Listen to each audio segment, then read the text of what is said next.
Hello everybody.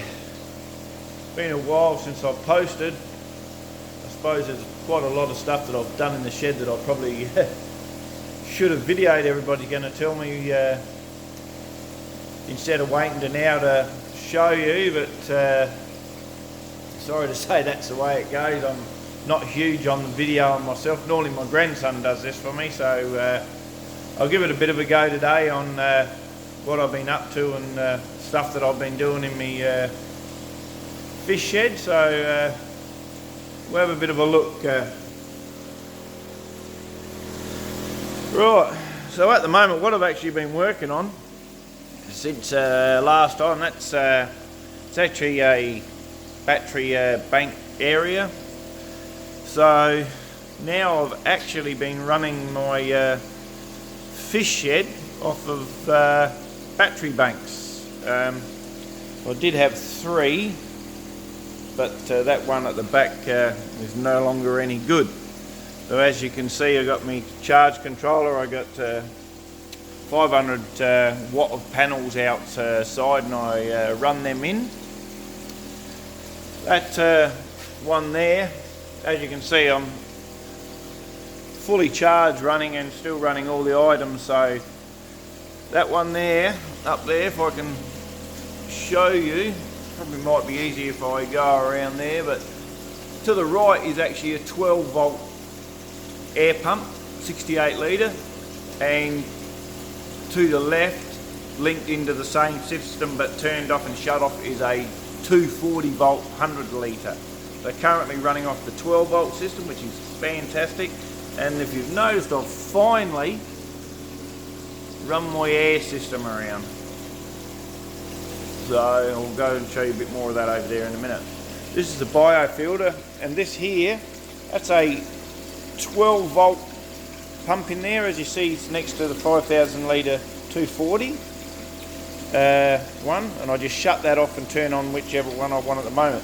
Currently running off the 12 volt. That's a 4,200 litre.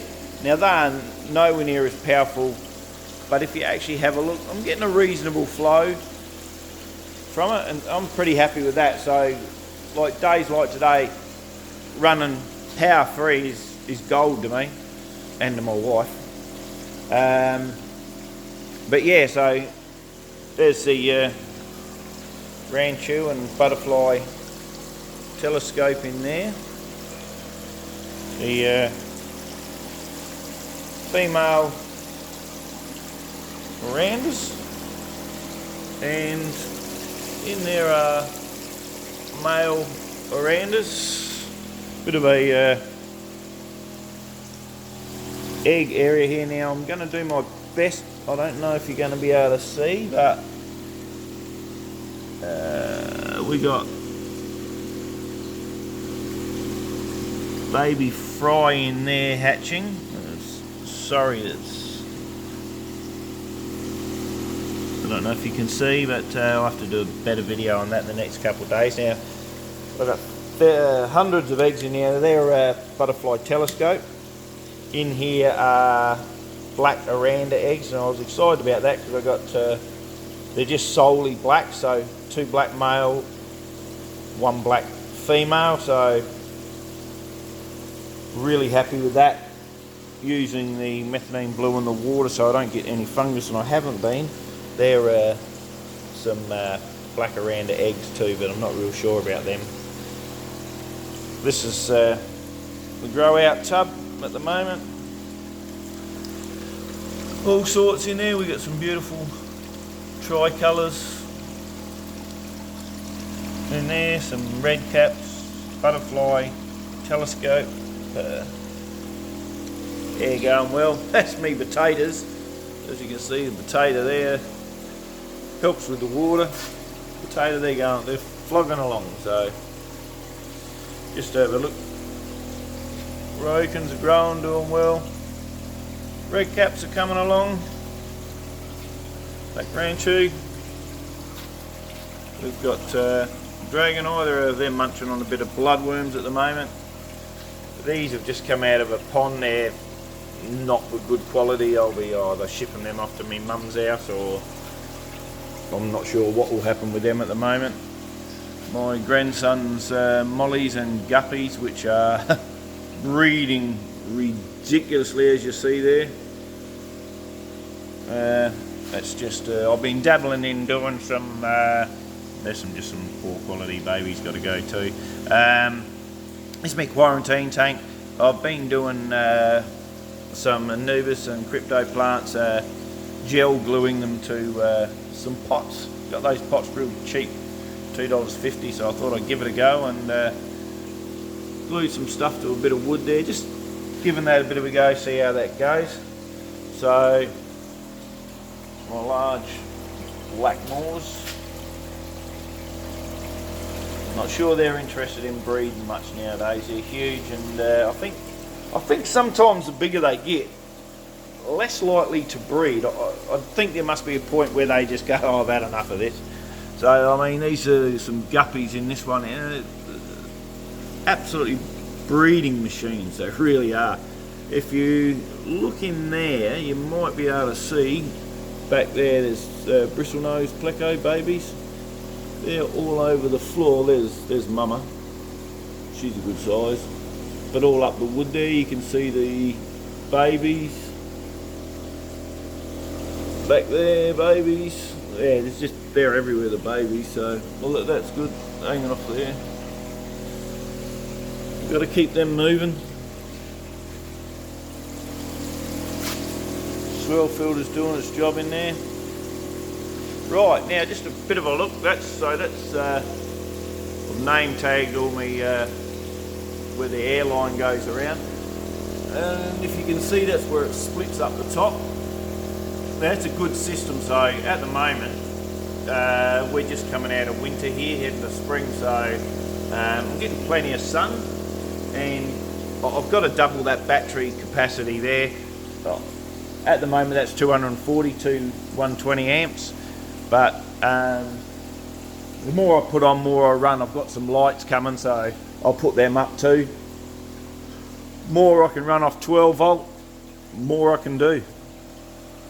Yeah, that's what's going on at the moment, but it's a fair bit. I don't know if I done this, showed this to you at all. I done this for when I'm doing a bit better look there. As you can see, the pipe work runs there, and this is for when I do my water changes and vacuuming. I just plug it, drop it into the top of there, and the water runs down there, and down there, and out through the where everything else runs out to the wastage. So my wife's got a bit of a garden out there, so we use as much water for that. And this tub down here, I've made a conscious decision that when I do my water changes with my baby fry eggs, I tip the excess in there. So after a couple of months I'll probably check to see if any hatched out in there. But yeah, so that's a fair bit been happening just recently, and I know I haven't posted, but that's the way it goes. But yeah, that's the return on the air system. Now this air system, whatever you do, you've got to return it back. You've got to go in loop fashion. Don't go to a stop end at each end. Too much air goes to those ends. But with a loop fashion like this, doesn't matter if you have to do it like that. You know, it doesn't have to go right the way round. And then you go loop back, and then back again. Whatever you do, keep your air in a loop fashion, unless you can't. I mean, I'll have to tidy that little bit up there, but if you'd seen my videos on a month or more ago, you could see how untidy it was in that area, because I had airlines running everywhere. Well, actually, that's the airlines here, as you can see, and they basically just ran everywhere. You know, there's one of those have been taken off, so just by doing it, I've removed excess power running too, because I've taken a couple of, like I've taken a hang on the back filter off, I've taken a 4-way bubbler off there, so that's increased well, decrease my power consumption, and that's the main thing. You know, that's what we're all about. Is, I don't know with the rest of the people out there, but it's just about in my eyes, as long as we've got the room, you got the room, and you got a decent power bill, you can do more.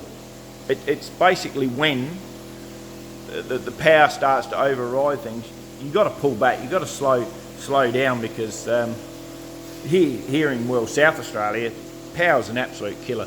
Power destroys so many things that we all want to do. Those people in other countries do not realise how lucky they are. But so maybe one of my next projects will be extra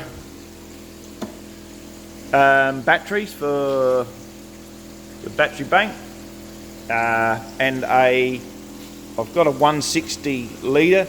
I probably need at least, another half again size of that for my sump, because what happens if I lose power or things turn off, currently that will overflow, and being the flow of the shed, it goes out, but it upsets my wife when water goes everywhere. I'll have to put a bulkhead on that one for now and lead that out, so if it does overflow, it'll go through the bulkhead and outside. But I need a bigger sump, run less water in there, and then that way if the system stops, when it drains down, it won't overflow, so it won't go everywhere. So yeah, so hopefully that's a little bit of what I'm doing at the moment. When my grandson comes back out here, he does far better videos than I do, so I apologise for the quality in my videos. I'm not a specialist when it comes to this, but hopefully a little bit now. Maybe I can do one on hand spawning. Add comments if that's what you want. As I said, I've done some the other day. They're only just starting to come into season now, so I don't. Oh, hello there. She's a good egg producer, that one. I don't leave my males and my females together. That actually really tires the females out dramatically. So I just see one that's got a bit of a bulge. That one's got a little bit of a bulge there. Might check her in a day or so. So what I'll do is I'll just check the females. When I think that they look like they got a bit of a bulge, I'll get them out and check them. And you normally could find at least a couple of males that's ready to go. As the weather warms up, the males will be ready to go anytime. I tend to leave males and females of the ranchu and the butterflies together, because I find, because of their slower nature, they're not the males aren't as aggressive on the females, so they can tend to stay together. It's not so bad. But the Arandas, Ryukins are more powerful swimmers. They're very aggressive to the females, and I've had some beautiful fish just getting pushed around the top by males to near death, and they're virtually nearly out of eggs, but the poor female, she's so tired and can't move, and the males are just pushing them around the top of the water surface just like a tractor, you know. So alright then, maybe I'm starting to waffle on a bit now, but alright then, hopefully I'll post another video a little bit quicker this time, but hope you enjoy this one. No worries, cheerio and see you later.